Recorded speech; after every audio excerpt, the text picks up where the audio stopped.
Boa noite, gente. Tudo bem para a gente começar, professor? Boa noite, Rodrigo. Primeiro, eu queria agradecer, né, ao professor Cláudio. A gente está negociando essa webinar há bastante tempo, né?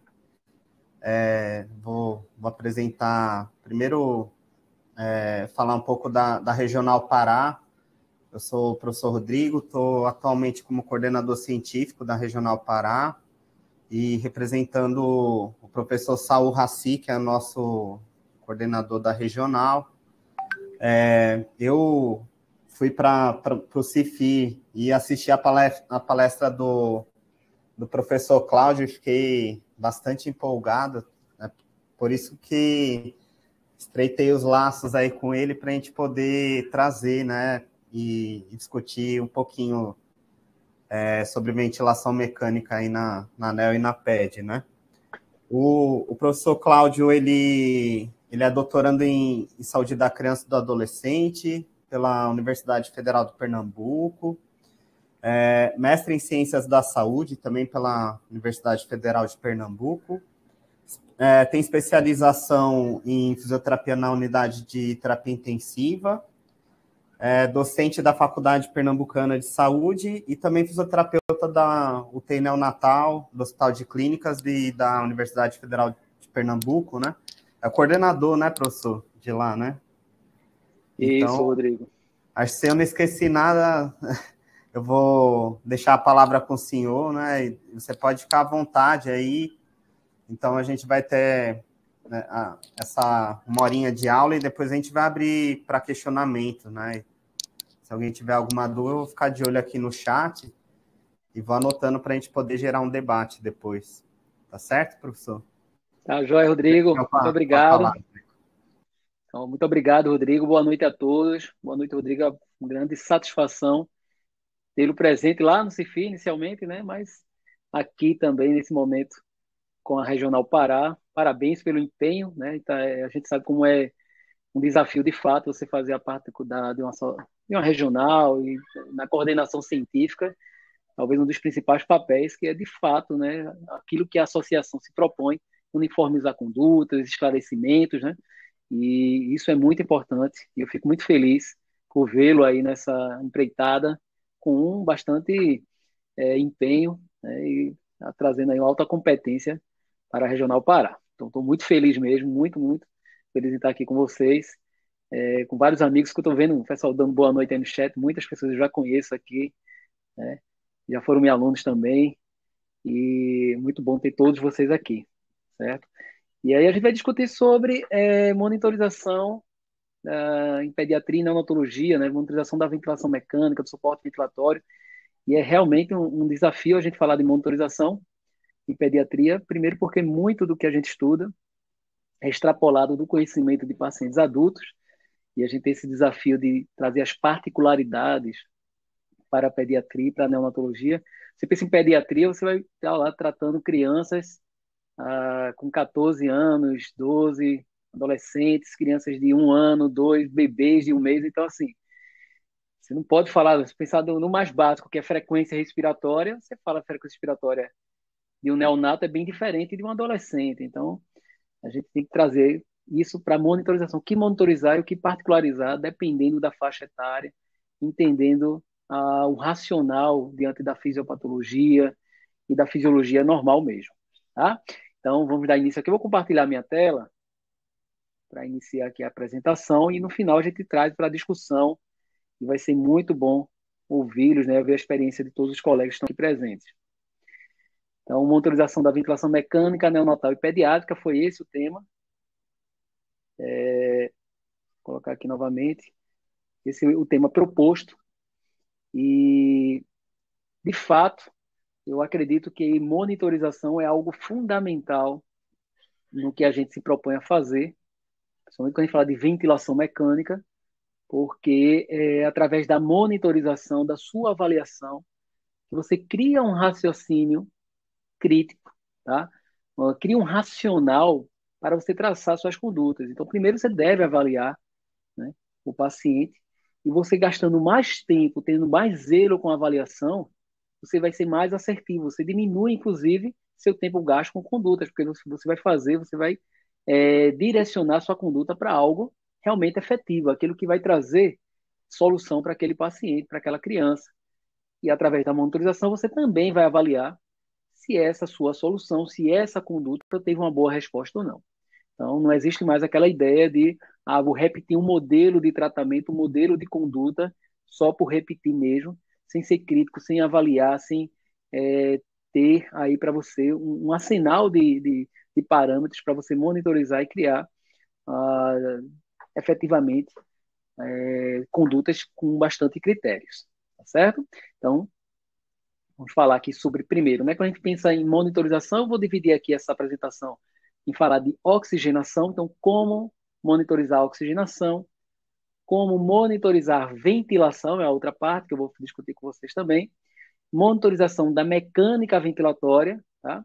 E falar um pouco também sobre análises gráficas. A gente tem aí um tempo aí, eu vou focar aqui no principal, para que no final a gente consiga abrir aí para debates e, porventura, tirar as dúvidas que de repente alguém possa apresentar aí, e esse será um momento rico também, tá? Então, só lembrando, quando eu falo de oxigenação, tá, eu quero saber qual é a capacidade que eu tenho, que o oxigênio tem de atravessar essa membrana alveolo-capilar, tá? Então, o paciente que tem uma boa oxigenação quer dizer que o oxigênio chega, alcança os alvéolos, e ele atravessa e vai para a corrente sanguínea de forma satisfatória, tá? E como é que eu posso monitorizar isso na minha rotina, no meu dia? A parte mais básica da monitorização da oxigenação, aquilo que a gente está habituado a fazer, é monitorizar a saturação periférica de oxigênio, tá? A oximetria de pulso. Então, esse é algo mais básico que existe e, com certeza, todos que estão aqui já fizeram em algum momento uma avaliação da oxigenoterapia, desculpa, da oxigenação através da oximetria, né? E aí a gente vai pensar, né, em saturação-alvo. Quando é que eu digo que a criança tem uma boa oxigenação ou uma oxigenação ruim? Quando é que ela tem uma hipossaturação, né, ou uma hiperóxia? Então, isso, como base, você tem saturação-alvo. Qual é a saturação-alvo para um neonato? Saturações entre 91% a 95%. Qual a saturação-alvo para crianças maiores, lactentes, escolares, adolescentes? Saturações entre 92% e 97%. Se você quer ser mais preciso, entre 93% e 96%. Tá? Então, você vai observar a saturação do paciente, que está, a princípio, em ar ambiente, respirando uma FiO2 de 21%. Se essa saturação cai, provavelmente é por um déficit de oxigenação. O oxigênio ele não consegue atravessar a membrana alveolo-capilar. Tá? Mas aí vem outras formas de você avaliar também. Tá? Você vai lembrar da fisiologia, né? Então, troca gasosa, oxigenação, é a capacidade do oxigênio, essa seta amarela aqui, ó, mostra a difusão do oxigênio. Então, para o oxigênio se difundir naquela membrana alveolo-capilar, eu vou depender de alguns fatores. Primeiro, a espessura dessa membrana. Então, entre o alvéolo e o capilar sanguíneo tem uma membrana, tem um interstício. Se isso está em uma espessura maior, é apresentado uma espessura maior, por inflamações, uma pneumonia, por congestão pulmonar, então eu vou ter alteração de troca gasosa, eu vou ter alteração da oxigenação. Redução da área de troca gasosa. Então, se a área de troca gasosa reduz, eu também tenho um déficit de oxigenação. Quais são as patologias e que condições cursam aí com a redução da área de troca gasosa? Atelectasias. Então, quanto mais áreas de atelectasias, menor a área para troca gasosa. Você vai ter um déficit de oxigenação. Então, aí você no dia a dia vai pensar, eu acho que essa criança tem atelectasias. Tá, mas você avaliou a oxigenação?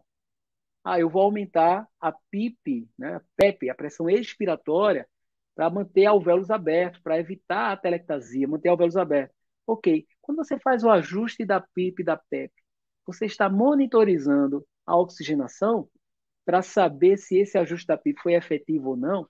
Daí que eu falo que é importante você monitorizar, tá? E observar se suas condutas estão sendo adequadas ou não. Existe algo que é difundido na literatura que eu chamo de índice de oxigenação. Tá? Como o nome fala, é o índice para avaliar se a oxigenação está adequada ou não. Tá? Então, a princípio, como é que você calcula o índice de oxigenação? Essa aqui é a equação, é a fórmula. Tá? Pressão média de via aérea é um índice que é avaliado em pacientes que estão sob suporte ventilatório, sob pressão positiva. Tá?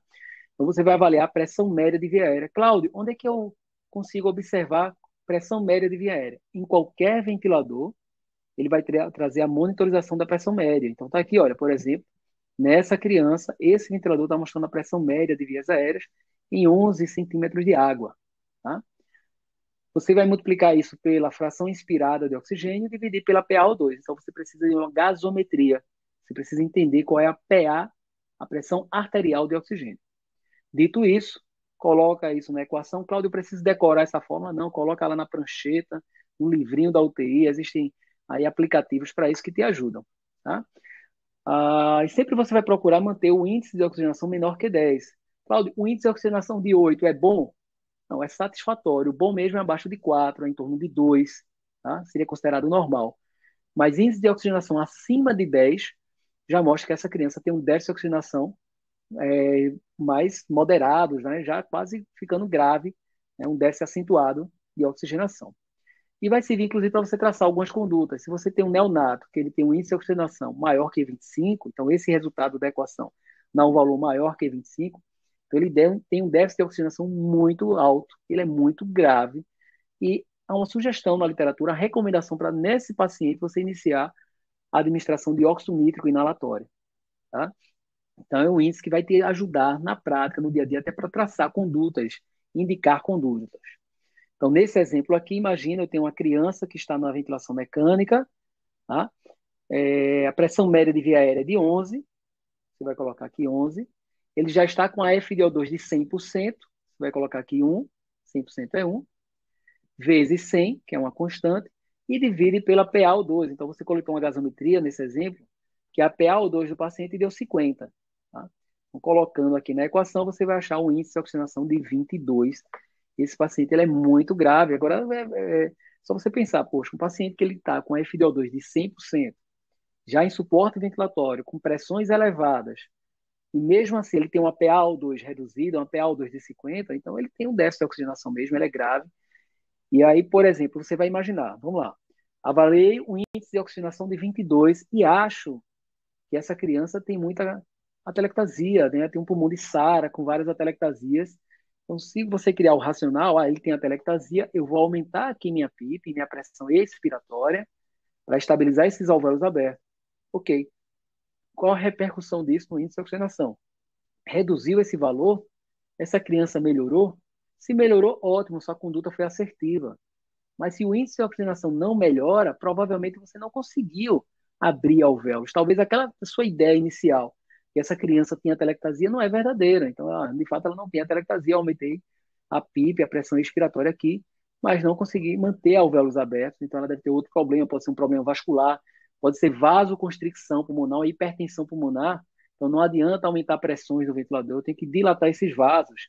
Então, conversando aí com a equipe médica, né, uma equipe multidisciplinar, você vai discutir utilizar vasodilatadores pulmonares. Então, é só uma forma de a gente criar aqui um raciocínio com base na sua monitorização. Cláudio, mas é ruim ficar coletando gasometria das crianças direto, né? Eu vou aumentar a PIP e calcular o índice de oxigenação antes e depois, então eu vou coletar duas gasometrias. Existe uma forma mais simples, né? Você, ao invés de olhar PaO2 e colocar na fórmula do índice de oxigenação a PaO2, você vai colocar o índice de saturação de O2. Então, esse índice aqui é só trocar a mesma equação, só que aí você troca. Ao invés de colocar PaO2, você vai usar a saturação periférica de oxigênio, aquela lá do monitor. Coloca aqui 91%. Nesse exemplo aqui eu coloquei 90%. E aí você vai achar o resultado. Existem valores de referências tanto para o índice de oxigenação como para o índice de saturação de oxigênio. Existe uma relação entre eles, tá? Então, aqui nessa tabela, por exemplo, a gente está falando aqui de crianças com SARA.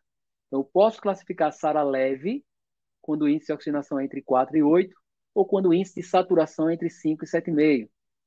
Uma SARA moderada, índice de oxigenação entre 8 e 16, índice de saturação entre 7,5 e 12,3. E a SARA grave, severa, quando o índice de oxigenação é maior que 16 e o índice de saturação maior que 12,3. Aqui, na verdade, eu estou mostrando para vocês só uma forma de você classificar uma patologia, classificar a SARA.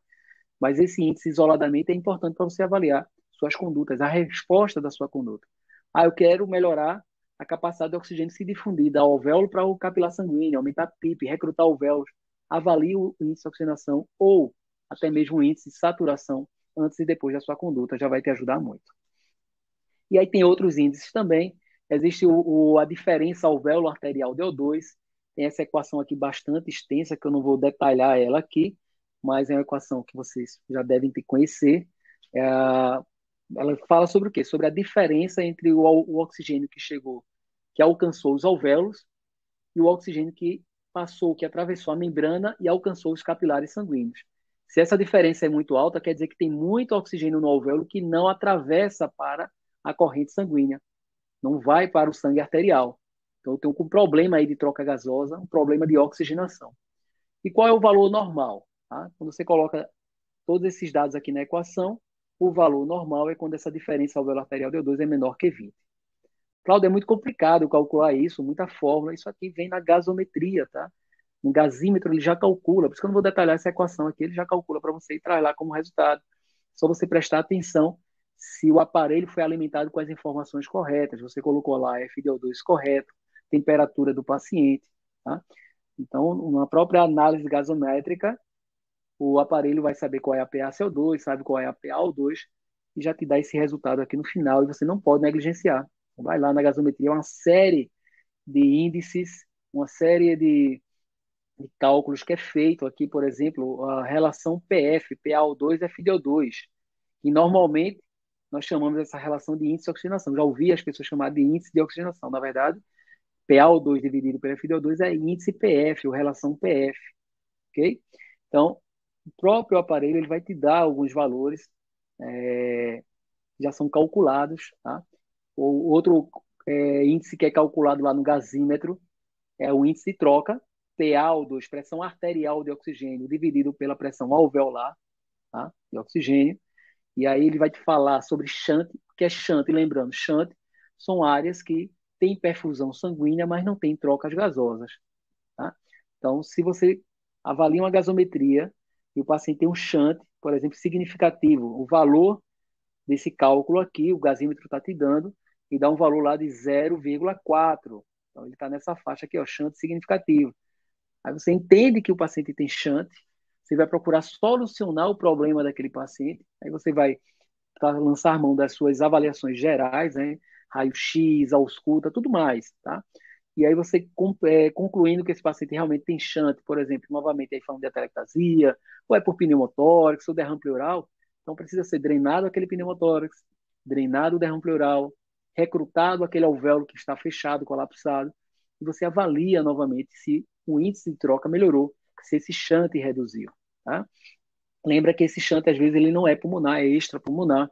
Então, shunt intracardíaco. Então, não adianta aumentar parâmetros. Você começa a aumentar parâmetros do ventilador e o índice de troca não melhora. Considera se esse shunt não é cardíaco, é uma comunicação intratrial, uma comunicação intraventricular, um canal arterial patente, tá? Então, é importante você lembrar tudo disso.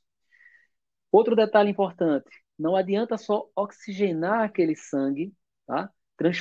Transferir oxigênio do alvéolo para a corrente sanguínea. Eu quero saber também se o sangue, se a corrente sanguínea, se esse sangue ele consegue transportar o oxigênio para os tecidos, para alcançar os tecidos. E para o oxigênio ser direcionado para os tecidos, é importante que eu tenha um bom nível de hemoglobina. Então, daí vem outro índice, outra monitorização, que é o chamado conteúdo arterial de O2. Tá? Ou seja, qual a quantidade de oxigênio que tem no sangue. Eu não quero saber mais de alvéolo. O oxigênio ele está atravessando do alvéolo para a corrente sanguínea, ok, mas o sangue tem uma quantidade boa de oxigênio. Para você saber disso, vai olhar também lá no gasímetro, na gasometria, lá nos cálculos, ele vai te dar conteúdo arterial de O2. Lembra que boa parte desse oxigênio é transferido, é transportado através, junto, ligado aqui à hemoglobina, tá? E uma pequena parte, 2% apenas do oxigênio é dissolvido no plasma. Então, até observa essa, eu gosto muito dessa equação, às vezes mesmo que você não calcule, não monitorize ela no dia a dia, você vai criar um racional muito importante. Às vezes você dá muita atenção para a PaO2 do paciente. Ah, eu quero que o paciente tenha uma boa PaO2. Tá, a PaO2 pode estar alta, muito alta, mas não significar que aquele sangue tem muito oxigênio. Observe que a PaO2 alta, ela é mesmo assim, tem uma PaO2 de 200, tá, que é muito alta. 200 vezes 0,0031 significa nada. Você precisa saber se o paciente tem uma boa saturação arterial de oxigênio, um bom nível de hemoglobina. Isso aqui é que realmente, significativamente, representa a quantidade de sangue que está sendo, desculpa, a quantidade de oxigênio que está sendo transportado pela corrente sanguínea, tá? E qual o valor normal? O valor normal é entre 16 a 20%.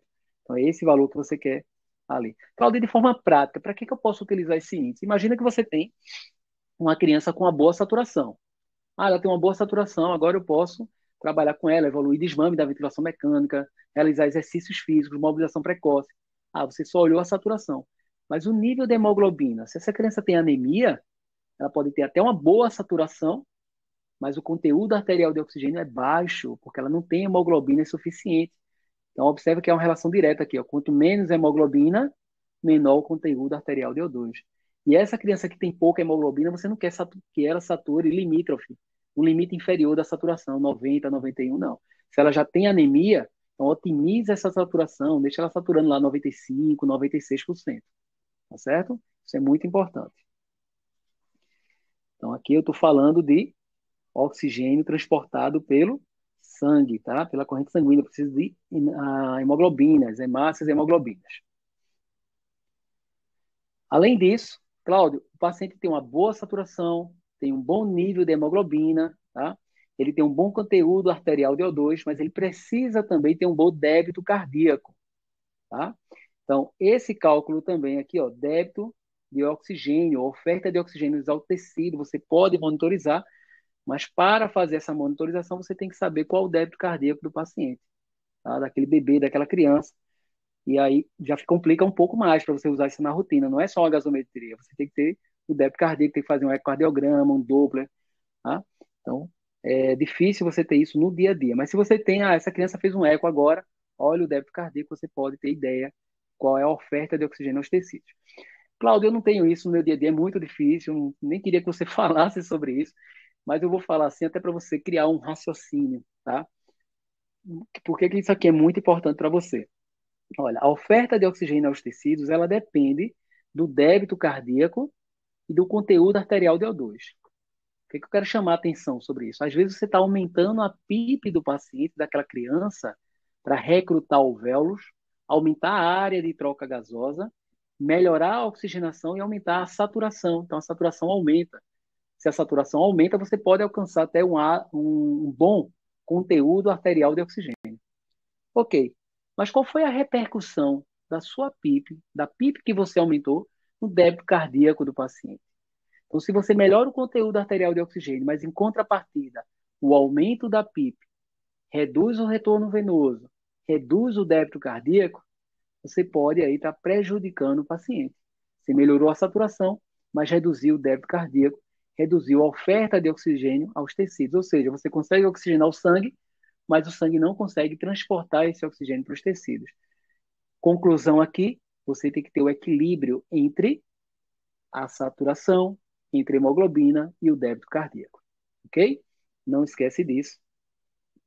Então, você quer esse sistema aqui completo. Você quer uma boa troca gasosa, uma boa oxigenação, você quer um bom nível de hemoglobina, você quer que esse oxigênio seja transportado de forma adequada pelo organismo, precisa de um bom débito cardíaco, até alcançar lá as células do corpo, né, até a respiração celular, ou seja, preservar os órgãos. Não adianta você aumentar a PIP, melhorar a saturação, mas comprometer o débito cardíaco. Então, esse oxigênio não chega nos diversos órgãos, você vai estar causando, aumentando o risco de uma disfunção múltipla de órgãos.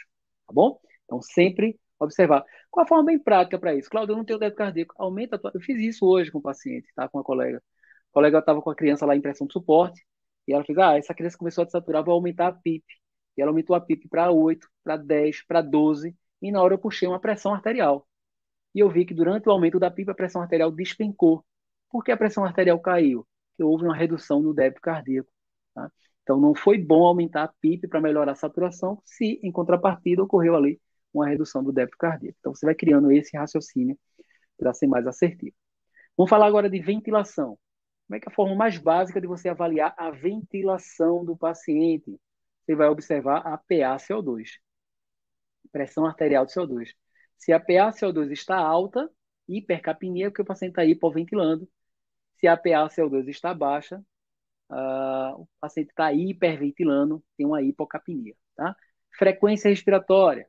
Então, uma frequência respiratória elevada vai aumentar o volume minuto, a ventilação minuto. Então, você melhorou, aumentou essa ventilação. Uma frequência respiratória baixa, você vai reduzir o volume minuto, a ventilação pulmonar, vai reter CO2. Então, são parâmetros que a gente vai olhar. A criança está taquipneica, bradipneica, então, são parâmetros que falam sobre a ventilação. Lembrando, ventilação, quando eu falo de ventilação, estou falando da entrada e saída do ar, tá? Então, o volume corrente, o quanto esse ar está entrando nos pulmões e saindo. Frequência respiratória, quantas vezes esse ar entra e sai do pulmão no período de 1 minuto, ok? Então, ventilação é isso, a capacidade de ventilar o pulmão. Como é que está essa capacidade do ar entrar e sair do pulmão? Você vai olhar isso através da PaCO2, frequência respiratória, volume minuto. Frequência respiratória, para cada faixa etária eu tenho uma frequência respiratória alvo, tá? Então, aqui para cada idade eu tenho uma frequência respiratória alvo. E aí, por exemplo, frequência de 40 é normal para um neonato, mas é alta para uma criança de 10 anos, tá? Então, para cada faixa etária eu vou tolerando níveis diferentes de frequência respiratória, assim como o volume minuto. Então, volume minuto mínimo, volume minuto máximo, para cada faixa etária eu tenho um volume minuto adequado. E aí um exemplo, você tem lá uma criança de 2 anos, nessa faixa aqui. Claro, eu quero saber qual o volume minuto adequado para essa criança. Pega o peso dela, tá? Pega o peso, multiplica por esses valores aqui, você vai saber o volume minuto mínimo, o volume minuto máximo. Isso é importante para você ajustar o alarme do ventilador, tá? O volume minuto máximo, o volume minuto mínimo. Às vezes a criança, você sabe, o volume minuto máximo dessa criança é de 2 litros por minuto. Você calculou isso. Você olha no ventilador, o ventilador te mostra que o volume minuto está em 4, ao dobro. Precisa de uma gasometria para saber que esse paciente vai tá lavando o CO2, está com hipocapnia? Não, você não vai aguardar a gasometria, você já vai corrigir isso. Vai corrigir, se preciso, depois você vai pedir uma gasometria. Mas você não vai ventilar gasometria, você está avaliando o paciente, vai ventilar ele naquele momento, na hora. Então aqui, por exemplo, eu tenho um recém-nascido aqui, ó, de 4 quilos. Qual é o volume minuto para o neonato de 4 quilos? Aí eu vou botar o slide só para vocês verem. Ó. Até 2 meses, neonato, eu multiplico 300 ml por quilo. Então, eu vou lá calcular, ó, 4 vezes 300 dá 1.200. Seria o volume minuto máximo. E qual o volume minuto mínimo? 4, deixa eu voltar aqui. 4 vezes 200. Então, o peso do RN é 4. Qual o volume minuto mínimo dele? 200 ml por quilo. Então, 4 vezes 200 vai dar 800 ml. Seria o volume minuto mínimo. Aí você olha no ventilador e percebe que esse paciente está com volume minuto aqui, olha, de 590 ml. Está abaixo do mínimo. O limite mínimo seria 800 ml. E você monitorizou 590. Pode puxar uma gasometria, coletar uma gasometria, que essa criança vai vir com a hipercapnia. Há uma maior chance dela estar com a hipercapnia. Então, você não vai esperar isso, você já vai resolver o problema dessa criança. Ok? Desse bebê. Então, olhar PaCO2, tá? PaO2, saturação, vai falar de oxigenação. PaCO2 vai falar de ventilação pulmonar, grau de ventilação pulmonar. Claudio, eu não quero estar coletando a gasometria, você vai olhar a capnografia. O capnógrafo ele te mostra o valor do CO2 exalado, ele vai te ajudar muito também quando está coletando a gasometria. Lembrar que o CO2 exalado ele é um pouco menor do que o PaCO2. Tá? Então, se a pressão arterial do CO2 é 50, o exalado vai estar ali em 48, 45, tá? Então, há uma certa diferença aí entre a pressão arterial do CO2 e o CO2 exalado. Além disso, você vai olhar graficamente, fazer uma análise da onda lá, da capnografia, tá? Então, lembrando, esse é o CO2 exalado. Então, no início da expiração, tem um pouco CO2 sendo exalado, porque primeiro o ar que sai é o ar do espaço morto, onde não recebeu, não teve troca gasosa, não recebeu gás carbônico.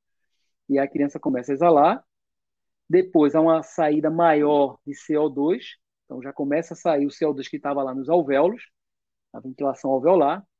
O C, o final lá da expiração, tá? Vai saindo aquele CO2 todo, é o final, até ter o pico aqui.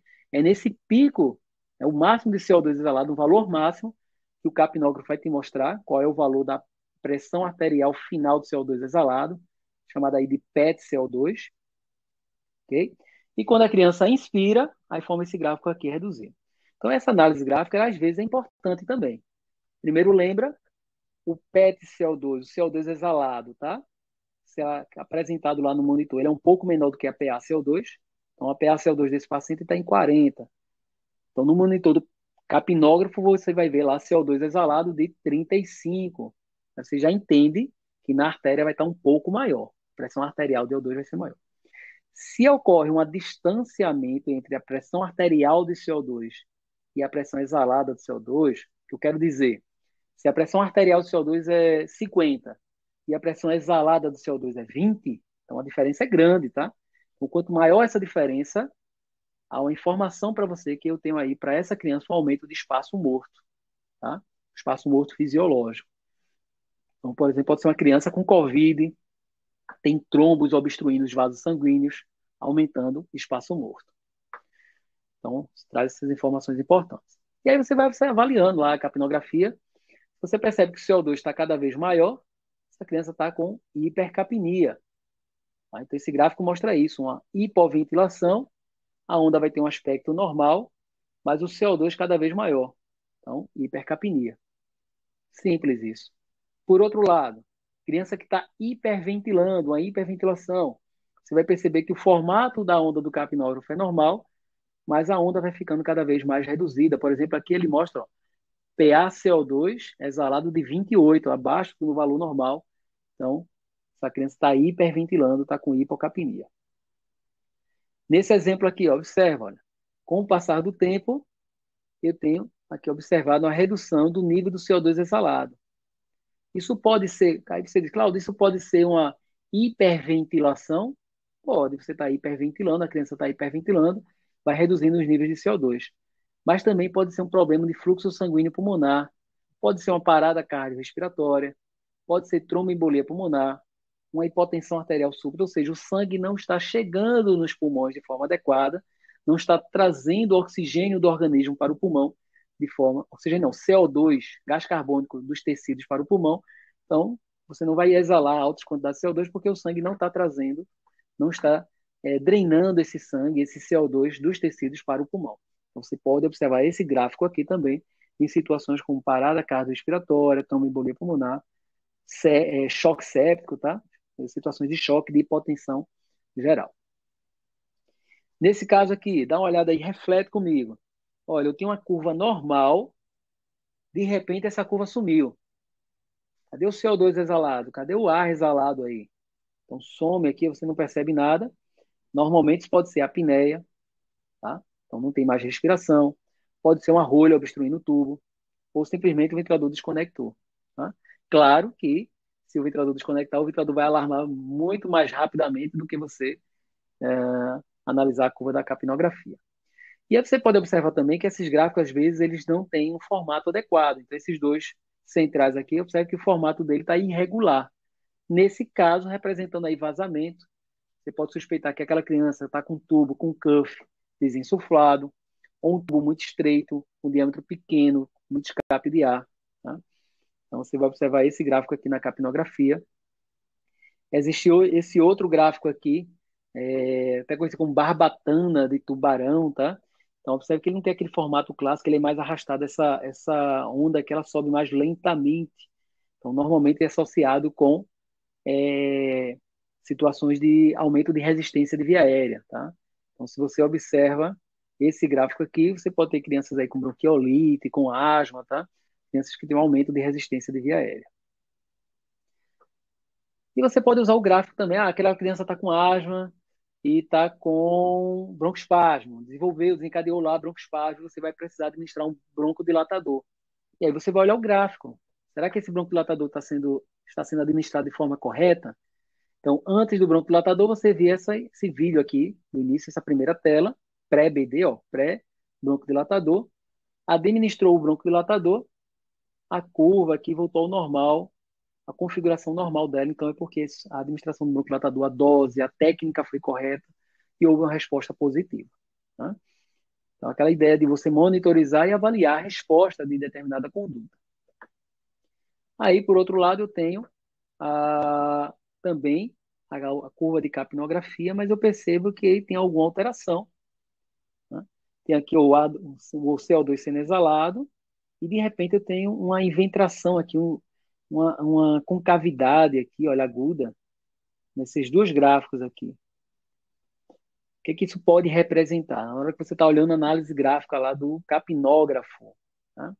Lembra que eu falei no início, a curva da capnografia, o CO2, quando ele está aumentando, significa que é o ar exalado, né? Está saindo, trazendo esse CO2 para o ambiente ou para o circuito do ventilador. Quando essa curva desce, isso quer dizer que o paciente está inspirando. Então, se ela desce aqui nesse momento, é que o paciente está inspirando antes de sair todo o ar, todo o gás carbônico, antes do paciente esvaziar o pulmão de ar. Esses dois casos aqui, ó. Então, o paciente fez esforço inspiratório, né? Mas o ar não tinha sido exalado completamente, e esse esforço do ventilador não foi capaz de disparar o ventilador, de gerar um novo ciclo, né? Então, isso aqui são situações que eu conheço como esforço ineficaz, a sincronia de esforço ineficaz. Então, o paciente faz o esforço e não consegue disparar o ventilador. A má interação, a sincronia, a má interação entre o paciente e o ventilador. E essa outra gráfica aqui, olha, o ventilador dispara, deixa vocês raciocinarem um pouco aí, olha. Ventilador, desculpa, cicla, o paciente começa a exalar. Quando ele inspira, olha que o gráfico é que ele não volta à linha de base. Então ele exala, mas quando inspira, o gráfico não volta à linha de base. Então para pensar um pouco o que seria essa situação. O ideal seria o gráfico voltar até a base aqui, olha, mas ele não volta. O paciente está inspirando. E o que é que acontece? O ar que o paciente está inspirando ainda tem gás carbônico. Tem uma parte desse ar que não foi renovada, é o ar do espaço morto, uma reinalação de gás carbônico. Imagina aquela criança que você coloca um filtro HME, um filtro trocador de calor e umidade grande, proporcionalmente grande para aquela criança. Então ela vai começar a reinalar aquele CO2, porque você aumentou muito o espaço morto. E no gráfico da capnografia você vai observar essa alteração. Então, reinalação do CO2, aumento do espaço morto, pode ser algum problema na válvula exalatória do ventilador, aumentando a resistência. O paciente pode estar evoluindo aí com hiperinsuflação dinâmica, com alto PIP. Tá? São situações que você pode observar. Aqui nesse vídeo, eu estou mostrando basicamente o capnógrafo no monitor, aquele monitor multiparamétrico lá, em um recém-nascido. Às vezes as pessoas perguntam, dá para usar capnografia em neonatos? Dá sim, você tem um aparelho adequado. Observando aí a capnografia, frequência respiratória desse bebê de 48, CO2 exalado de 45, eu já imagino que o arterial está um pouco maior, PaCO2 deve estar lá 48, 50, que para neonato muitas vezes é permissível, eu trabalho com hipercapnia permissiva, ok? Então é possível sim utilizar capnógrafo para neonatos. Vamos falar agora de mecânica respiratória, mecânica ventilatória, tá? Resistência e complacência, componente resistivo de vias aéreas de sistema respiratório e componente elástico. Então é sempre questionado isso lá na pediatria, na neonatologia. Dá para avaliar complacência nas crianças, dá para avaliar resistência nas crianças. Então, lembra que quando você avalia a complacência, você está avaliando a complacência do sistema respiratório. Resistência do sistema respiratório, ou seja, complacência do circuito, resistência do tubo, tá? Quando eu falo de sistema respiratório, não é só pulmão do paciente, tá? Quais são os componentes resistivos? Resistência do circuito, do sensor, do tubo endotraqueal, tá? Resistência das vias aéreas. Quando eu falo de complacência, complacência do circuito, complacência pulmonar, complacência de parede torácica, ok? No geral, eu falo de resistência de sistema respiratório e complacência do sistema respiratório. Para pacientes em ventilação mecânica, eu falo de forma geral. Então, quando o ventilador dispara, você vai observar um aumento aqui no gráfico de pressão, tá? E essa pressão que ela é aumentada, aquela pressão inspiratória que você programa, pressão inspiratória de 20, é uma pressão necessária para vencer resistência do sistema respiratório e complacência do sistema respiratório, tá? Componente resistivo e componente elástico. E aí a ideia de separar, Cláudio, eu estou gerando uma pressão lá de 30, mas quanto dessa pressão é para vencer resistência e quanto dessa pressão é para vencer componente elástico, complacência. Tá? Você saber disso, você vai ter que gerar uma pausa ao final da inspiração para identificar essa pressão aqui chamada pressão de platô. Então, você vai no botãozinho lá no ventilador, aperta lá, pausa inspiratória. E aí no final da inspiração, o ventilador dá uma pausa, essa pressão reduz. No gráfico parece um platô, tá? Por isso que a gente chama pressão de platô. Aí você pode encontrar a denominação de pressão de pausa, tá? Então, a diferença da pressão de pico e a pressão de platô está relacionada ao componente resistivo. E a diferença da pressão de platô e a pressão expiratória, a PIP, tá? Ou PEP, depende da região onde você mora, mas eu vou falar PIP aqui, tá? Então, a diferença da pressão de platô e a PIP total, porque eu tenho que incluir aqui a alto PIP, essa diferença de pressões é relacionada para vencer aqui o componente elástico, a complacência. Inclusive, é justamente essa diferença, a pressão de platô menos a PIP total, que eu chamo de pressão de distensão. Para ficar mais bonito, a gente diz que a pressão é chamada lá de driving pressure, né? Deixa lá em inglês o termo. É a pressão de distensão, que distende. Complacência não é isso, não é? A distensibilidade do pulmão. Então, a diferença da pressão de platô e a PIP, chamada de driving pressure, ou pressão de distensão, ela está relacionada à complacência, aquela pressão para vencer componente elástico. Ok? E a pergunta que você vai fazer é: dá para avaliar a pressão de platô na pediatria? Dá para avaliar pressão de platô em neonatos? Isso é um desafio, tá?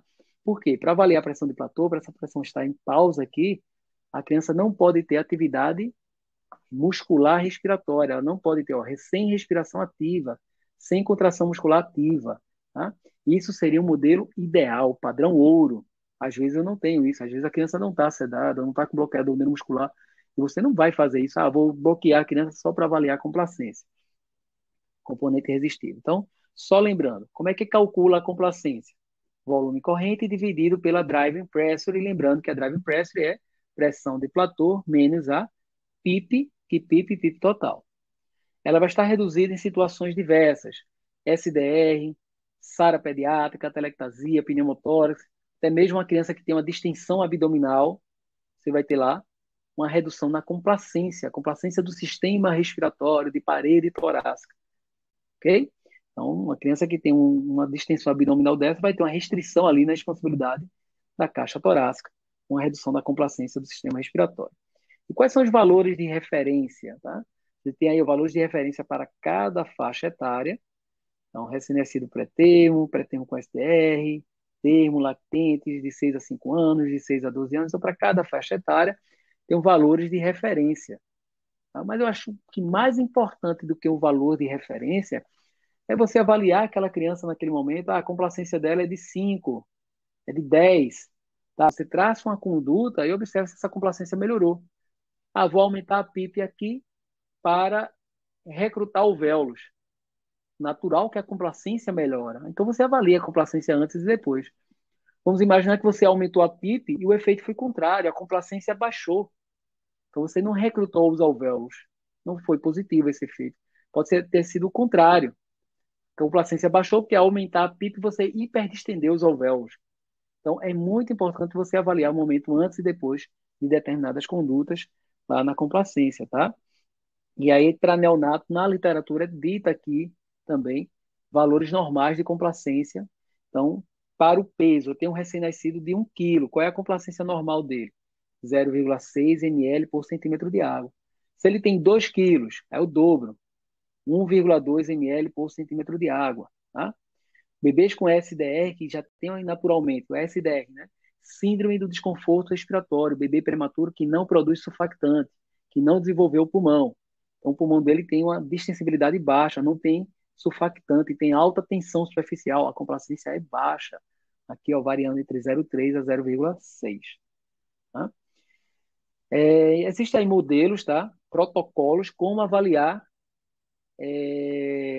complacência e resistência em pediatria. Aí você vai colocar o modo. Qual modo eu posso ventilar? A gente às vezes aprende que para avaliar a mecânica é só no modo VCV, volume controlado. Não, nada disso. Você pode avaliar a mecânica no modo volume controlado, pressão controlada, TCPL, volume garantido. De forma geral, coloca lá o volume corrente-alvo do paciente que você quer, para neonatos de 4 a 6 ml por quilo, para crianças maiores de 5 a 8. Idealmente, para calcular resistência, você precisa de uma onda de fluxo quadrado. Então, especificadamente para resistência, aí sim, você vai ter que mudar, colocar no modo volume controlado e escolher o formato da onda de fluxo quadrado.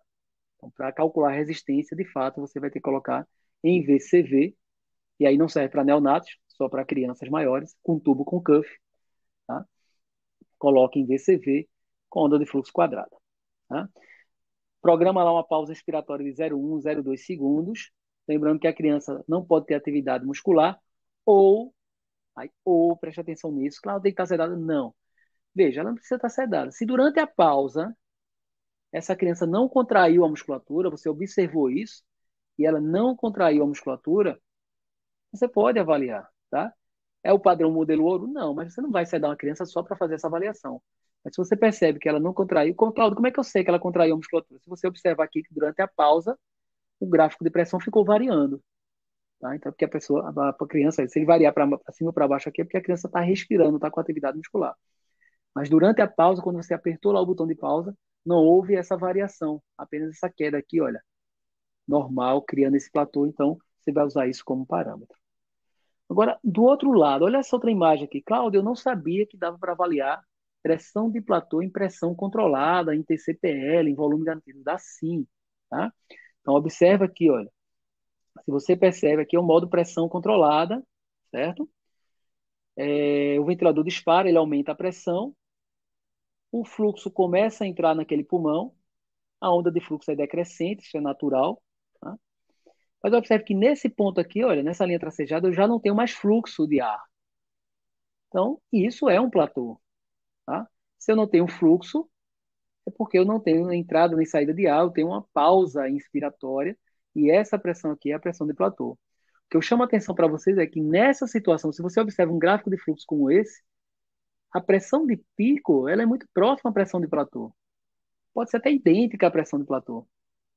Tá? Então grava isso, anota isso, olha, quando você percebe que o fluxo, a onda de fluxo decrescente, ela volta à linha de base, a pressão de pico ela é igual à pressão de platô, ou muito próxima, ou muito parecida.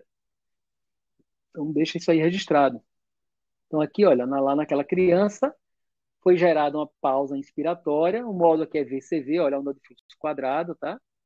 Modo VCV, pausa inspiratória, e aí o ventilador já te traz esses cálculos aqui de PIP total, complacência estática, elastância, complacência dinâmica, resistência inspiratória, resistência expiratória, tá? Ele vai te dar todos esses parâmetros.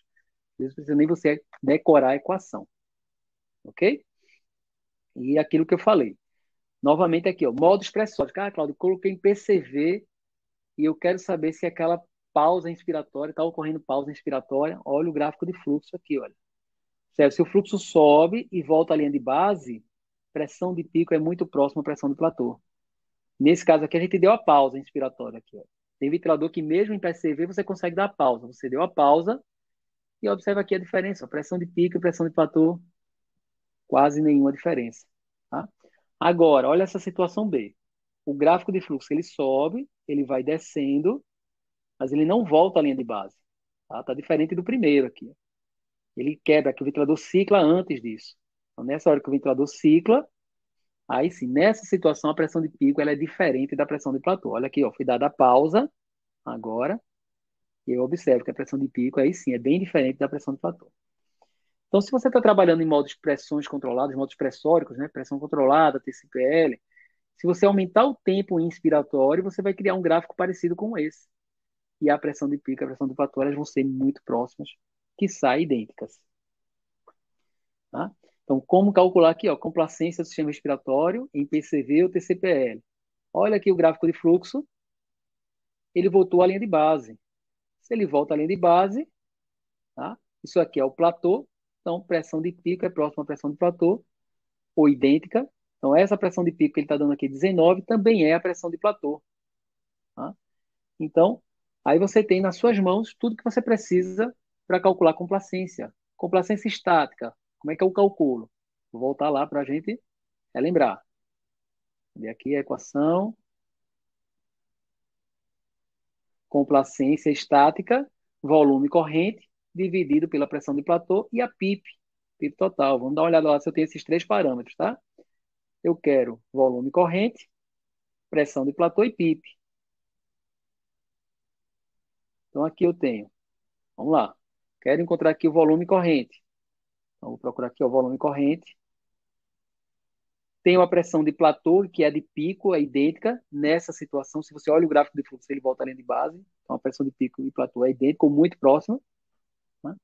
E tenho a PIP, tá? PIP programada em 4, PIP total em 4. Então, uma pausa expiratória, ver se tem alto PIP. Se não tiver, coloca 4. Você acha o resultado lá da sua complacência. Tá? Então, é possível, sim, calcular complacência e resistência em modos pressóricos. Desculpa, resistência não, complacência só, tá? Componente elástico. Então, tem o volume corrente, tem a pressão de platô, tem uma PIP. Eu achei lá a complacência de 23,33. Lembrando, complacência, nessa situação, a complacência estática vai ser muito parecida com a complacência dinâmica. Por quê? No cálculo da complacência dinâmica, eu só mudo aqui, olha, ao invés de colocar a pressão de platô, eu coloco pressão de pico. Mas como a pressão de platô e a de pico são parecidas, são quase idênticas, então a complacência dinâmica e a complacência estática vão ser bem parecidas também. Tá? Que é um artigo que foi publicado em 2019, que ele avaliou complacência em neonatos, em lactentes, e ele fazia esse passo a passo aqui, ó, aumenta a frequência respiratória em 30% do basal, ou seja, se a frequência era 30, aumentava 30% de 30, aumentava aí mais de 30 para 40 aproximadamente, deixava por 1 minuto, observava se o trabalho respiratório daquele bebê tinha sido reduzido, se ele estava mais confortável, avaliava a média do volume corrente exalado em 10 ciclos, tá? E também não poderia ter escape de ar. Então, se a criança se encontrava, se o bebê se encontrava com essas condições, colocava lá, avaliava a complacência dinâmica, lembrando, em modos pressóricos, a complacência dinâmica é muito parecida com a complacência estática, tá? E aí você vai ter essa avaliação.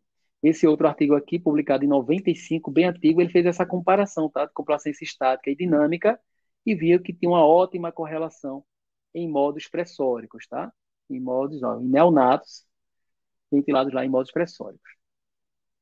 Falando aqui de resistência, também dá para avaliar a resistência. Eu tenho a resistência do sistema respiratório como um todo, resistência das vias aéreas, que é o atrito do ar dentro das vias aéreas. Né? Eu gosto muito dessa equação aqui, não para ninguém decorar, não precisa ninguém decorar nada aqui, só para a gente entender. A resistência é diretamente proporcional à viscosidade do fluido, diretamente proporcional ao comprimento do tubo e inversamente proporcional ao diâmetro da via aérea. Tá? O diâmetro não, o raio, é elevado à quarta potência. Então, disso tudo, o que mais influencia a resistência é o diâmetro. Ah, Cláudio, vou cortar o tubo para diminuir a resistência. O impacto disso é muito pequeno. Cláudio, vou trocar o tubo por um diâmetro maior. Perfeito. Se conseguir, você vai diminuir muito a resistência e isso vai repercutir muito no conforto do paciente. E qual a resistência, o valor de referência para a resistência das crianças? Né? 10 a 20 se é uma criança maior, se é um recém-nascido estubado, pode variar de 30 a 50. Se é um RN entubado, pode variar, pode chegar até 150 centímetros de água por litro por segundo. Ok? Detalhe, evita situações como essa aqui, ó, cotovelamento do tubo.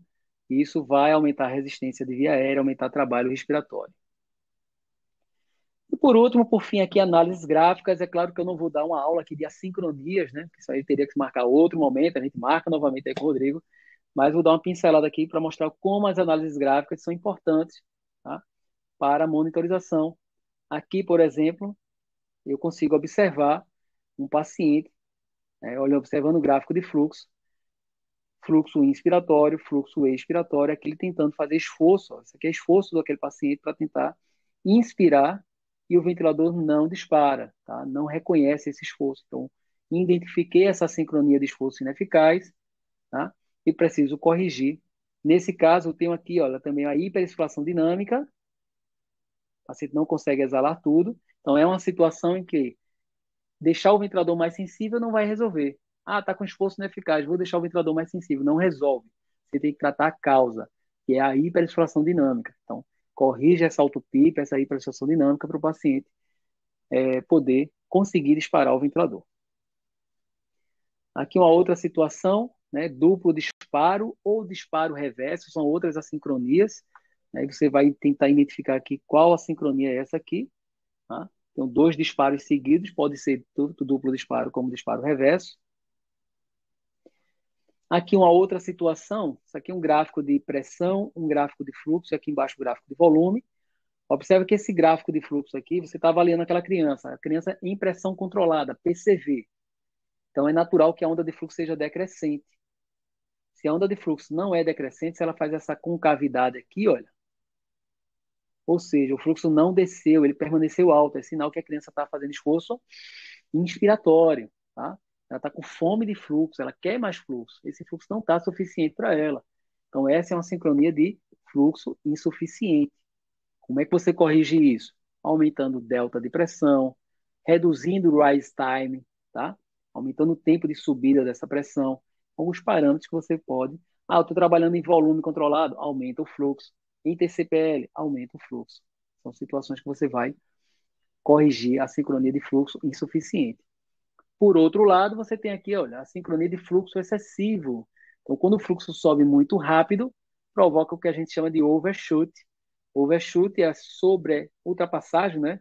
Então, tradução literal de overshoot é ultrapassagem. O quê? A pressão ultrapassou o valor que você queria. Você quer uma pressão inspiratória de 20, programou 20, mas devido ao fluxo ser muito alto no início aqui, essa pressão sobe muito rápido e ultrapassou aquele valor que você programou. Isso aqui é chamado de overshoot, ultrapassagem. Claudio, como é que eu corrijo isso? Aumentando o tempo de subida. Ajusta o parâmetro lá, o rise time, faz com que essa pressão suba mais lentamente. Tá? Essa pressão subindo mais lentamente, você vai reduzir a sincronia de fluxo excessivo. Quanto maior o rise time, quanto maior o tempo de subida, ou seja, o tempo que essa pressão demora para alcançar o seu valor máximo, o fluxo vai cada vez reduzindo, tá? Então, a sincronia de fluxo excessivo, o overshoot você corrige aumentando o tempo de subida. Na fase de ciclagem também, aqui, por exemplo, eu tenho aqui um gráfico de pressão, o ventilador dispara, ele mantém a pressão, olha, mas no final essa pressão sobe, isso é um sinal que o paciente já quer exalar. Então, o paciente quer exalar, mas o ventilador ainda não ciclou. Essa é uma sincronia que eu chamo de ciclagem tardia, tá? Para corrigir, vou reduzir o tempo inspiratório. Tá? Então, reduzir o tempo inspiratório, está 0,50 aqui. Percebo que a criança já quer exalar nesse ponto. Essa pressão está subindo aqui no final. Então, vamos reduzir o tempo inspiratório. Então, você vai analisar o gráfico para identificar uma sincronia e ainda vai ajustar o tempo inspiratório de forma individualizada. Cada criança tem um tempo inspiratório específico para ela.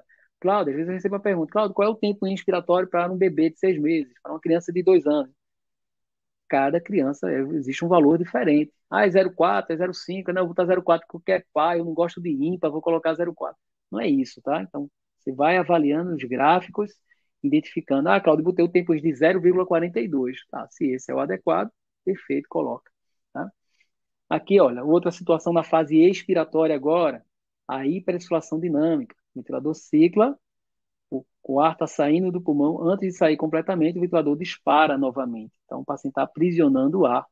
Para corrigir a hiperinflação dinâmica, você tem que aumentar o tempo para expirar, o tempo expiratório. Então, reduz o tempo ins, reduz frequência respiratória para aumentar o tempo respiratório. Okay? Então, são situações que você vai resolver essa hiperinflação dinâmica. Então, reduziu a frequência respiratória, agora sim, você consegue uma expiração completa. Então, análises gráficas também faz parte da sua monitorização. Então é isso, pessoal. Agradeço a atenção de vocês, agradeço o convite do Rodrigo. Fico aqui aberto para vocês para discussões. Também contatos posteriores, tá aí meu arroba aí do Instagram, tá? Meu e-mail para quem quiser entrar em contato. Fico à disposição agora para vocês para tirar possíveis dúvidas ou para troca de experiência também. Sempre importante. Deixa eu interromper aqui a apresentação.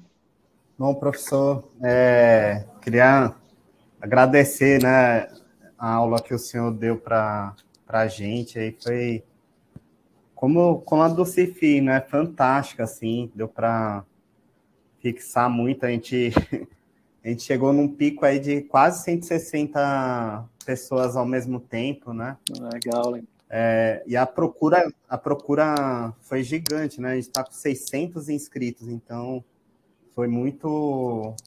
o nome do senhor chama muita gente, né? E Rodrigo, assim, eu acho que eu nem falo que é o nome, assim, eu acho que realmente a gente tem o muitos tema, colegas né? com sede, né? Sede de aprendizado mesmo, de discutir, e a gente percebe que na pediatria a gente tem essa necessidade mesmo, né? Então, quando a gente fala de pediatria, eu fico feliz porque eu vejo realmente muitos colegas preocupados aí em Eu discutir. estava olhando o currículo, né? Você tem praticamente o mesmo tempo de formação que eu, né? Sim. Né? E a 2 anos, né? gente, 2 anos, 3 anos, né? Pô, agora- pouquinho, não tem muito, É, né? Um pouquinho de tempo. E no começo, provavelmente foi igual para você, era tudo muito empírico, assim, né? Então, tinha que tocar o desmame do paciente, o médico olhava para o céu para ver se estava sol ou não, e era o dia de estudar, né?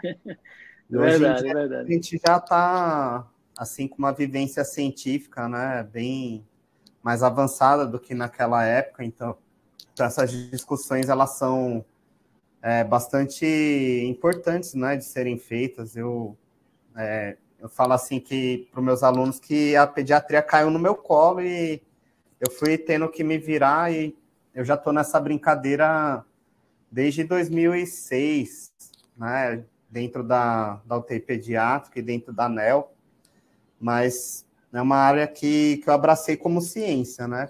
Então, minhas pesquisas hoje têm sido voltadas mais para essa parte, e aí eu fico muito feliz, né, quando eu vejo você falando com tanta propriedade, assim, né? Fixa muito até o olho de quem já viveu tanto tempo nessa vida de UTI pediátrica, né? Eu vou abrir para questionamento. Eu fui pescando assim algumas perguntas, né? Tem uma pergunta da Lohane Lira, ela coloca assim, como que é feito o uso do capnógrafo por vocês lá aí no HC, né? Se é sempre disponível, né? Eu vou falar da experiência daqui, por exemplo, das UTIs do Pará. Na Santa Casa a gente não tem o capnógrafo disponível frequentemente, assim, quando a gente precisa, aí tem que alugar ou trazer da UTI adulto, porque não tem ele disponível sempre. Mas na UTI coronariana, a gente tem um capnógrafo só para lá, né? Aí não sei como é a experiência de vocês aí no HC. Então, na verdade, o nosso capnógrafo ele foi um achado, tá?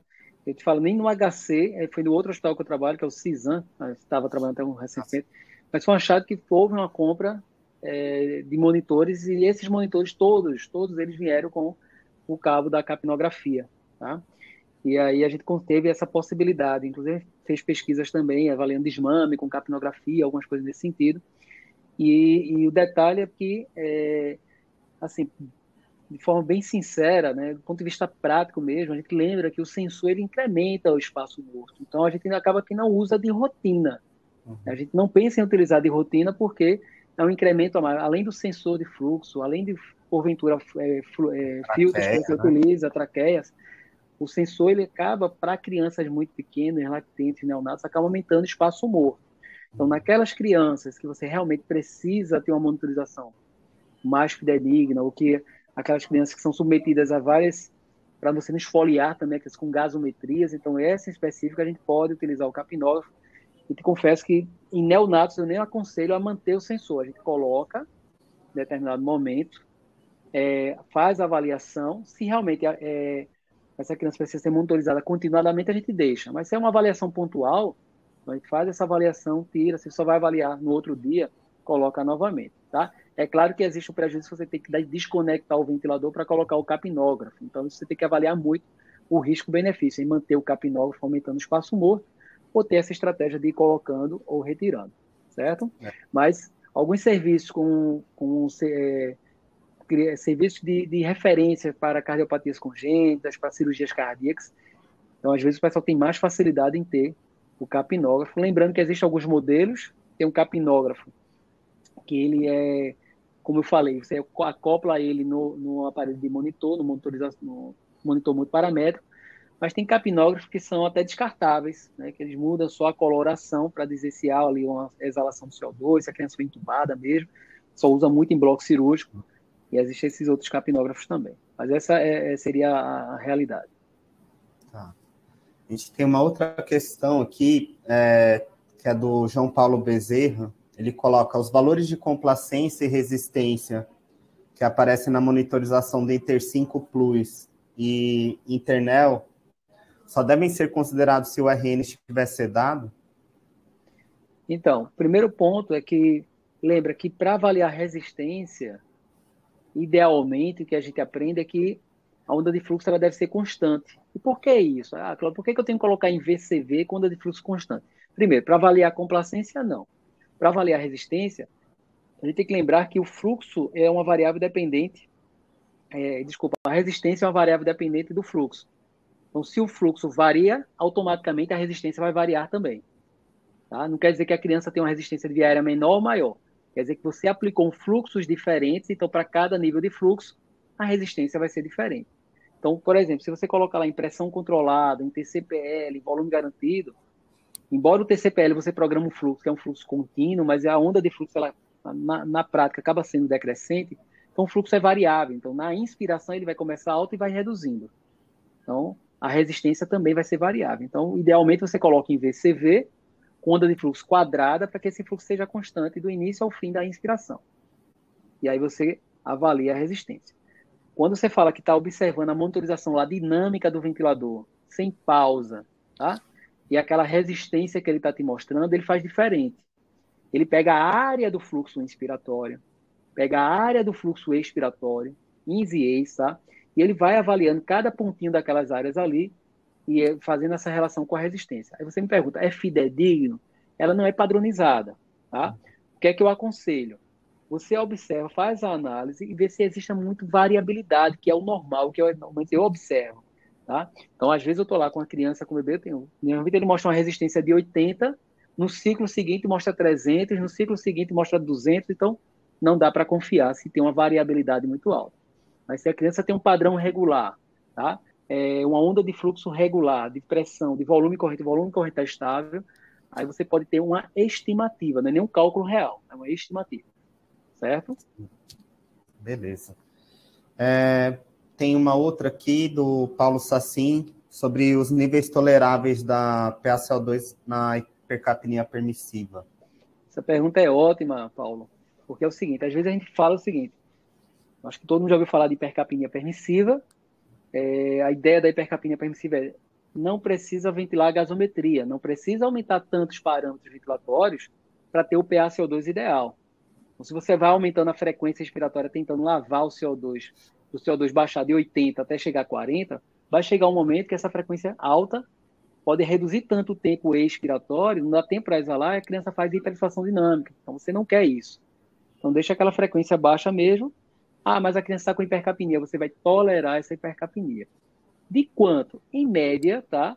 Valores acima até 60 para lactentes, para neonatos, até 80 para crianças maiores. Eu já acho alto, tá? Por quê? Lembra que a hipercapnia, o CO2 elevado, ele provoca uma vasodilatação cerebral.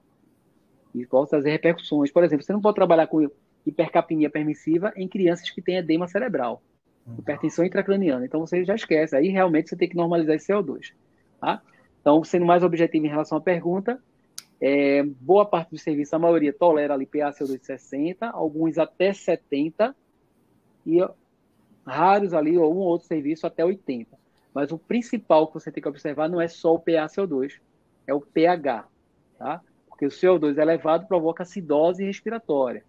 Mesmo que você tenha um PaCO2 de 60, que pode ser tolerável, mas se o pH é abaixo de 7,20, 7,15, por exemplo, então você não pode trabalhar com hipercapnia permissiva nessa situação. Você vai ter que lavar mais o CO2. Precisa chegar em 40, não. Mas um CO2 que eleve, você baixa o CO2 para o pH elevar e ficar no valor ali acima de 7,20. porque abaixo de 7,20, ou seja, uma acidemia grave, já aumenta o risco de várias complicações, muda o metabolismo do corpo, pode gerar lá uma parada cardiorrespiratória nessa criança. E até, só complementando, professor, antigamente os pacientes de neurocirurgia e de trauma craniano, né, que a gente trabalhava sempre com uma hipocapnia, né, valores bem baixos, PCO2 abaixo de 30, né, e aí depois comprovou que favorecia uma leucomalácia, né, por alteração da perfusão cerebral. Nem neles a gente trabalha mais com hipocapnia, né, porque Perfeito. é uma estratégia antiga, né, que a gente fazia. Isso. Aproxima já. O Reinan Cesário, ele pergunta sobre o uso do soro no tubo, né, durante a aspiração. Então, Reinan, boa noite. Então, até um comentário que Reinan me acompanha já há um tempo. Ele falou, tá na onda lá do soro fisiológico no tubo. Às vezes isso é algo padronizado, até que é feito de forma rotineira por vários colegas, né? Muitas vezes, a gente falou aqui de tempo de atuação, né? Então, desde que a gente se formou, a gente já vê isso. E hoje em dia, assim, você não pode só repetir um modelo. Eu aprendi que antes de aspirar o paciente, eu vou seguir aquele modelo, padronizar para todo mundo, do leito 1 ao leito 10, eu vou colocar soro fisiológico, pegar a bolsa autoinflável, que a gente chama de ambu, e fazer insuflações manuais com soro para lavar o pulmão e depois eu vou aspirar. Essa história não existe. À medida que você instila soro fisiológico, você pode transportar biofilme, né? Bactérias do tubo para dentro do pulmão e aumentar risco aí de pneumonia associada à ventilação mecânica. Então, a CDC ela já diz que se deve evitar soro fisiológico em pacientes sob ventilação mecânica, com vias aéreas artificiais, porque pode aumentar risco de pneumonias, exceto em pacientes que têm realmente tendência à formação de rolhas, secreções espessas. Você pode instilar um pouco de soro, não para fluidificar a secreção, porque o soro é uma gordura, a secreção é uma gordura, né? E água e gordura não se misturam, água e óleo não se misturam. Mas diminui o atrito, isso facilita a remoção de uma determinada rolha, por exemplo. Mas não de forma rotineira, não é recomendado de forma rotineira. A Isadora Ferreira pergunta sobre a indicação do sistema de aspiração fechado na ANEL e na PED. Tá. Não existe uma indicação formal que seja recomendado para usar de rotina, principalmente em neonatos, tá? A gente até vê alguns documentos falando que é recomendado o uso de sistema de aspiração fechado. Mas a gente não consegue ter uma base, uma evidência muito forte para dizer que um é superior ao outro, até para reduzir infecções. Ainda não. A maior recomendação, a maior indicação são aqueles pacientes que têm labilidade da saturação durante desconexões. Então, aquela criança que você desconecta, despenca a saturação. Crianças que são PIP dependentes, se você pegar na pediatria, crianças com valores de PIP maior que 10, então essa criança você deve evitar desconexões, então pode utilizar o sistema de aspiração fechado. Crianças neonatos, por exemplo, que estão em sistema de ventilação de alta frequência, né? Então você coloca a criança na ventilação de alta frequência, quer manter aquele pulmão pressurizado, vibrando com aquela alta frequência, então se você desconecta, vai promover atelectasias. Então, para esse bebê é recomendado, sim, o uso do sistema de respiração fechado. Aí tem aqui uma sobre mercado de trabalho da Larissa Santos, né, sobre atuação da gente na área de UTI pediátrica e neonatal, né, se é fechado. A experiência aqui do Pará é diferente. Por exemplo, eu sou paulista e eu estou aqui no Pará desde 2009. O mercado daqui ele é diferente do de São Paulo, por conta da quantidade de hospitais lá, que é muito maior do que a daqui, né? Talvez seja essa experiência aí de vocês também, né? O mercado ele é diferente de outras regiões, né? Mas, assim, vou falar minha experiência, né? Lógico que, assim, quanto mais a gente se aprofunda, estuda e se especializa, melhor a gente tende a ficar, né? E assim, o mercado tende a ficar mais propício para quem se dedica, né? Então... eu tenho... Às vezes eu recebo muitas solicitações de colegas que precisam de profissionais para pediatria e para neonatologia. E não há, às vezes, a carência mesmo de profissionais especializados. Quando eu falo especializados, não é só quem tem pós-graduação, não. É o pessoal que tem pós-graduação, mas que, né, procurou aprender mais. E aí vem aquela dualidade de, mas você não tem experiência. Se eu não tenho experiência, se você não me dá essa oportunidade, como é que eu vou ter experiência? Isso aí, em várias profissões tem isso, né? E aí existem alguns caminhos que você pode percorrer, tá? Então, os caminhos mais práticos, assim, não é fácil, né? Porque você fazer uma residência, passando uma prova de residência, não é fácil, tá? Mas é o mais viável no sentido de você abrir facilmente portas depois. Então, é difícil entrar numa residência, mas uma vez que você faz uma residência em pediatria e neonatologia, fica muito fácil. Depois você conseguir um emprego, Abre tá? muita porta, né? E outra é a questão de você, por exemplo, solicitar uma oportunidade. A gente teve exemplos aqui de uma UTI que vai abrir com 10 leitos, 20 leitos.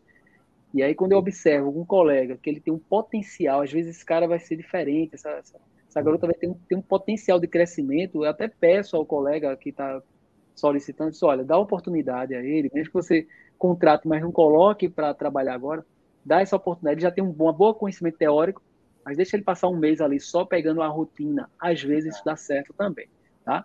Mas, em termos geral, o mercado é saturado, ele é necessário para quem tem bom conhecimento. Para quem se dedica mesmo, eu acho que tem uma certa facilidade para entrar. Tá? Claro que tem grupos também, a determinado local, alguém colocou aí que, Leonor, em Maceió é super fechado, então provavelmente deve ter aqueles grupos, né? E aí você tem uma certa dificuldade, é por QI, é por indicação. Então, isso às vezes atrapalha mesmo, não deveria ser assim, era bom até que fosse provas, não só provas teóricas, mas de entrevistas, né? Você tivesse mais oportunidades. Isso seria o padrão ouro. Bom, a Anne pergunta sobre o treinamento de respiração espontânea em NEO. Se é indicado ou não usar o CPAP traqueal ou outro teste antes da extubação. Então, vamos lá. Treinamento muscular respiratório, né? Quando é que eu vou pensar? Existem muitas considerações para serem feitas, né? Primeiro, o neonato ele tem uma musculatura já em desenvolvimento. A gente tem que lembrar disso. É um bebê que ele prematuro, ele naturalmente vai crescendo, amadurecendo, e o pulmão, os neurônios, a transmissão neuromuscular, ela vai sendo desenvolvida sem necessariamente ser treinada, só precisa ser estimulada. Tá? Claro que se você der um suporte muito alto para esse paciente, suporte ventilatório, você não está estimulando. Então, aquela musculatura, aqueles neurônios vão ficar acomodados, vão demorar mais para se desenvolver. Até porque se você aumenta muito os parâmetros ventilatórios, aumenta o risco de você ter lesão muscular e lesão pulmonar. Desenvolver a displasia bronquipulmonar, por exemplo. Tá? Mas aí, em relação ao treinamento, Claudio, eu faço treinamento com Power Brief, com Tri-Shoulder. Lembra que esses equipamentos ele tem espaço morto ali, considerável, e normalmente eles só são aplicados em crianças maiores mesmo, tá? Porque ele tem um espaço morto ali. Então a criança vai ficar reinalando CO2. Treinamento com sensibilidade do ventilador, vou deixar o ventilador menos sensível para dar mais trabalho para o paciente. Isso vai gerar mais lesão muscular, mais esforço ineficiente, mais assincronia do que, de fato, treinar essa musculatura. O que é que a gente tem feito? Tá? O que é que a gente tem feito? Alguns colegas, não é só Cláudio, mas alguns colegas têm feito. Se você pega um recém-nascido que precisa de treinamento, normalmente é aquele recém-nascido que ele já deixou de ser um RN, naquela faixa de RN, já é um lactente com displasia broncopulmonar e desmame difícil. Tá? E aí o que é que a gente tem feito é reduzir o suporte ventilatório. Então, por exemplo, pode ser períodos de CPAP traqueal de 5 minutos, 10 minutos, tá? Ou períodos de pressão de suporte baixa de 5 centímetros de água, e ele passa 15 minutos, 20, 30 minutos. São esses períodos de baixo suporte ventilatório, você está treinando essa musculatura. Se é uma criança que ela passou muito tempo em ventilação mecânica, já foi traqueostomizada, a desconexão e manutenção de respiração espontânea progressivamente por tempos maiores a cada dia também é um treinamento.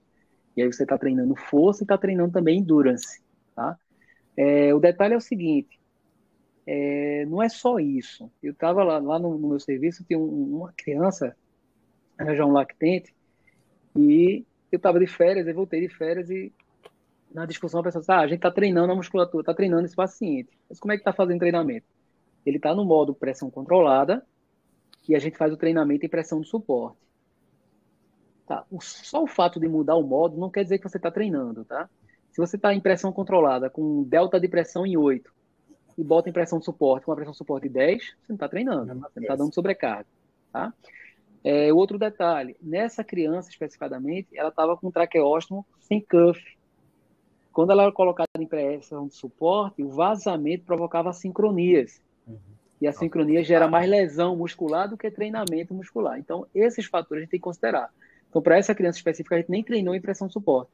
A gente deixava o delta de conforto para ela, que ela ficava satisfatória, um delta de 10, delta P de 10, e para treinar, para os períodos de treinamento, a gente reduzia para 5 centímetros de água.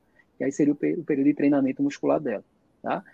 Então, a gente tem feito esse misto de treinamento, tem dado certo, né? A gente percebe que as crianças vêm melhorando, assim, facilita o desmame, mas a gente precisa ter uma base melhor, né? Até produzir trabalhos científicos com esses protocolos para ter uma segurança melhor. Beleza, professor. Eu vou encerrar aqui, senão a Elba vai puxar minha orelha aqui. A gente tinha 1h30, a gente já está chegando no limite, né? O senhor viu, né, que a gente veio para falar de um tema, mas começa a aparecer muito, porque é sede de conhecimento, né? A pediatria aí tá sedenta por conhecimento científico, né? E assim, como você é um nome bem renomado aqui do Brasil, como eu falei, chama a galera aí que todo mundo quer aprender, né? E assim, eu espero contar futuramente com você aqui no Pará, presencialmente, que a gente possa trazer um curso, né? Porque é fantástico, né? O que você demonstra de conhecimento sobre ventilação mecânica na NEL e na PED, né? E deixar, assim, o agradecimento também para a Sobrafi Nacional, por todo o empenho que eles têm tido, também a todos os participantes que ficaram aí até quase 9h30 com a gente, tá? E passar a palavra para o senhor, só para fazer o fechamento. Então, Rodrigo, muito obrigado pelo convite e agradeço a todos que estão aqui, né, participaram aqui dessa webinar conosco, né? Agradecer a Sobrafi também, lembrar vocês também da importância da gente se associar, tá junto à Sobrafi, por esses momentos que são proporcionados, né? Nós, inclusive, eu até vou devolver o convite para o Rodrigo, ele não sabe disso, mas eu vou convidá-lo. Eu, como diretor regional da Sobrafi aqui de Pernambuco, vou convidar você para estar conosco também num novo webinar aí, a gente vai lançar essas ideias. Estou à disposição para essas discussões. Ó, falou em curso, ó, já tem uns 5 inscritos aqui do Pará. Vamos embora, vai organizar um curso aí, é sempre bom a gente vai ajustar nesse direitinho. momento mais íntimo aí, mais próximo também, para às vezes tem algumas coisas regionais que a gente precisa ouvir também e discutir, criar esses momentos. Então, pessoal, muito obrigado, boa noite, Rodrigo, boa noite a todos, um beijo enorme para cada um, um carinho enorme, obrigado pela generosidade, pelas palavras de você sua também, Rodrigo. Acho que você é um profissional excelente e ouvir isso de você para mim é uma honra e também me coloca aqui à disposição para novos eventos, tá bom? Muito obrigado, professor. Boa noite para todos. Eu vou desconectar aqui, gente. Até a próxima, viu? Boa noite. Tchau, tchau. Boa noite.